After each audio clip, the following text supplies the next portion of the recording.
మంత్రి కోమటిరెడ్డి చేసిన కామెంట్స్ పై మండిపడ్డారు బీజేపీ ఎమ్మెల్యే మహేశ్వర్ రెడ్డి. తమ ఎమ్మెల్యేలను టచ్ చేస్తే ప్రభుత్వం కూలడం ఖాయమని హెచ్చరించారు. తాము గేట్లు తెరిస్తే 48 గంటల్లో సర్కార్ పడిపోతుందన్నారు.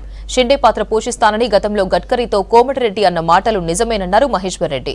బీజేపీ ఎమ్మెల్యేలపై మాట్లాడే హక్కు మంత్రి కోమటిరెడ్డి వెంకటరెడ్డికి లేదన్నారు. కోమటిరెడ్డికి దమ్ముంటే భువనగిరి ఎంపీ సీటు గెలిపించుకోవాలని సవాల్ విసిరారు. భువనగిరి ఎంపీ స్థానంలో బీజేపీ 2 లక్షల మెజారిటీతో గెలుస్తుందన్నారు మహేశ్వర్ రెడ్డి. మా ఎమ్మెల్యేల గురించి మాట్లాడేంత స్థాయి నీది కాదు వెంకటరెడ్డి. వెంకటరెడ్డిని మధ్యభ్రమించి మాట్లాడుతున్నావు. ముందు నీ భువనగిరి ఎంపీ గెలిపించుకో. దమ్ముంటే నేను ఛాలెంజ్ చేస్తా ఉన్నాను. భువనగిరిలో మా ఎంపీ 2 లక్షల మెజార్టీతో గెలుస్తున్నాడు. నీ ఎంపీని గెలిపించు నీకు చేత కాదు. నీ తమ్ముడితో సఖ్యత నీకు చేత కాదు. 8 మంది ఎమ్మెల్యేల గురించి మాట్లాడతావా? బిడ్డ మా ఎమ్మెల్యేని ముట్టి చూడు. మాకు ఒకవేళ మేమనుకుంటే మేమే మీలాగా గేట్లు ఓపెన్ చేస్తే 48 గంటలు పట్టదు బిడ్డ మీ ప్రభుత్వం కూలిపోవడానికి. కానీ మేము ప్రజాస్వామ్యాన్ని గౌరవిస్తాం కాబట్టి, ప్రజాస్వామ్యాన్ని మేము పూర్తిగా విశ్వసిస్తాం కాబట్టి ఈరోజు మేము కేవలం గమ్మున కూర్చొని మేము గౌరవిస్తూ మేము సహకరిస్తున్న సంగతి నేను గుర్తు చేస్తున్నా.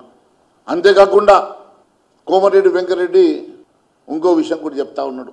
అయ్యా కోమటిరెడ్డి వెంకటరెడ్డి గారు, మొన్న నువ్వే కదా గడ్కరీ దగ్గర పోయి వచ్చింది, గడ్కరీ గారి దగ్గర పోయి వచ్చింది.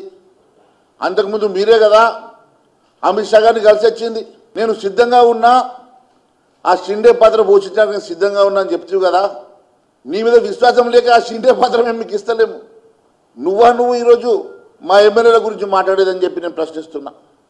టచ్లో ఉన్నది నువ్వు, మా హైకమాండ్తో టచ్లో ఉన్నది నువ్వు. నీలాంటి 5 మంత్రులు మాకు టచ్లో ఉన్నారు. అయినప్పటికీ కూడా మేము చాలా హూందాగా ప్రజాస్వామ్యాన్ని గౌరవిస్తున్నాం కాబట్టి మేము చాలా హూందాగా మెదులుతున్నాం.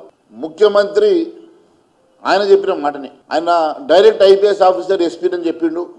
ఆయన సహచరులంతా హోంగార్డులు అని చెప్పిండు కదా. వెంకటరెడ్డి, నీ స్థాయి హోంగార్డ్ అని చెప్పేసి మీ ముఖ్యమంత్రి చెప్పినప్పుడు నీ స్థాయిని మించి మాట్లాడకు. నువ్వు హోంగార్డ్గా ఉంటే మంచిగా ఉంటుంది. మీ ఎస్పీ గారు ఏమైనా ఉంటే ఎస్పీ గారు ముఖ్యమంత్రి రేవంత్ రెడ్డి మాట్లాడమని తెలియజేస్తాను.